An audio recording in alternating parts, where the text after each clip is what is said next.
मेरा नाम प्रतीक मिश्रा है। मैं वेस्ट बंगाल के एक गांव में रहता हूं। मैं अभी इंजीनियरिंग का अभ्यास कर रहा हूं और साथ में मैं एक सोलो बाइक राइडर भी हूं।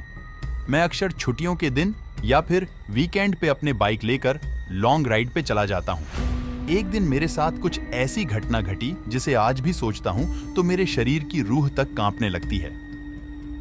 आज से 2 साल पहले की बात है। मैं अपने बाइक लेकर कोलकाता लॉन्ग राइड पे गया था। रास्ता 3 दिन का था, इसलिए मुझे पहले से ही होटल बुक करनी पड़ती थी। एक बार रास्ते में मुझे बहुत भूख लगी थी, इसलिए मैंने अपनी बाइक को साइड में पार्क किया और पास में नाश्ते की दुकान पे जाके 2 वड़ा पाव खा लिया। बाद में मैंने अपनी ट्रैवलिंग की शुरुआत कर दी। अचानक मेरे पेट बिगड़ने लगा। मैं होटल पे जा सकूं इतना समय भी नहीं था, इसलिए मैंने पास में सुलभ शौचालय पे एंड यूज का उपयोग किया। वहीं पे मुझे किसी के पायल की आवाज सुनाई दी। मुझे कुछ अजीब सा लगा कि पुरुष के शौचालय में एक औरत का क्या काम। इसी समय वहां की लाइट चालू बंद होने लगी। मैं तो को डर के मारे कांपने लगा। मेरे शरीर के रुवटे खड़े हो गए। मैंने जोर से आवाज लगाई, कौन है जो ये मजाक कर रहा है? बाहर निकल के तुझे छोड़ूंगा नहीं। थोड़ी देर बाद वहां सब ठीक गया।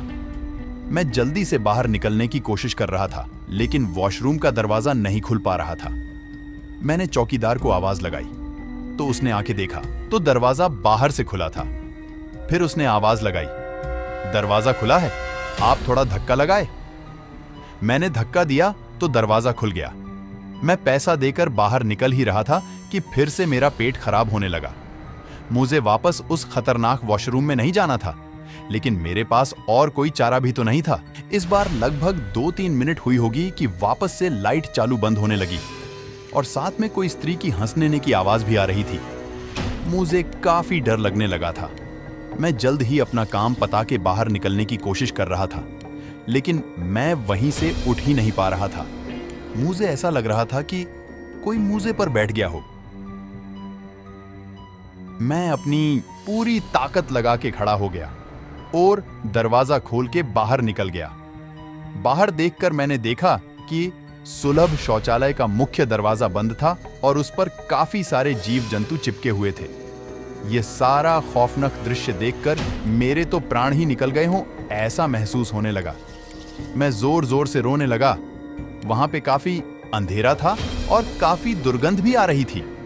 मुझे लगा कि मैं यहां से कैसे बाहर निकल पाऊंगा। उसी वक्त मेरे सामने एक बड़ी बड़ी लाल आंखें वाली, लंबे बालों वाली भयानक औरत खड़ी थी। उसे देखकर मेरे तो होश ही उड़ गए। मैं तुरंत ही दरवाजे की ओर दौड़ा, लेकिन घबराहट की वजह से मेरे पैर फिसल गए और मैं नीचे फर्श पे गिर गया। पायल का आवाज कर रही वो भयानक औरत मेरी तरफ आ रही थी। उसे देखकर लगा कि आज मेरी जिंदगी का आखिरी दिन है, अब मैं बचने वाला नहीं हूं। थोड़ी ही देर में वो औरत मेरे पास आकर बैठ गई और मुझे जानवर की जैसे सूंघने लगी। मुझे अपनी मौत साफ साफ दिख रही थी। फिर मैंने अपनी सारी हिम्मत लगा के एक आखिरी कोशिश करके जोर लगा के खड़ा हो गया और जोर जोर से दरवाजे को हिलाने लगा। थोड़ी ही देर में दरवाजा टूट गया और मैं बाहर निकल गया। जब मेरी नजर बाहर खड़े लोगों के सामने पड़ी तो मैंने देखा कि लोग मेरे सामने ऐसे देख रहे थे जैसे मैं कोई पागल खाने से भाग आया हूं। लोग मुझे यहां तक बोलने लगे कि पागल है क्या, पी के आया है। तभी वहां पास में खड़ा आदमी ने मेरे पास आके पूछा कि भाई तुम वहां अंदर क्या कर रहे थे?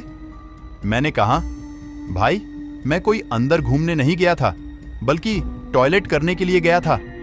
मेरी बात सुनकर उस भाई ने मुझसे कहा, तुम जरा पीछे मुड़कर तो देखो। मैंने जब उस आदमी की बात सुनकर पीछे मुड़कर देखा तो मेरे तो होश ही उड़ गए। वहीं कोई भी शौचालय नहीं था, बल्कि एक पुराना टूटा फूटा खंडाल मकान था। ऊपर वाले की मेहरबानी थी कि मैं सही सलामत बच गया और उस भयानक देखने वाली चुड़ैल की चंगुल से बच निकला। दोस्तों, अगर आपको मेरी यह कहानी पसंद आई हो तो शेयर जरूर करना। हमारी और भी स्टोरी सुनने के लिए लाइक एंड सब्सक्राइब कीजिए।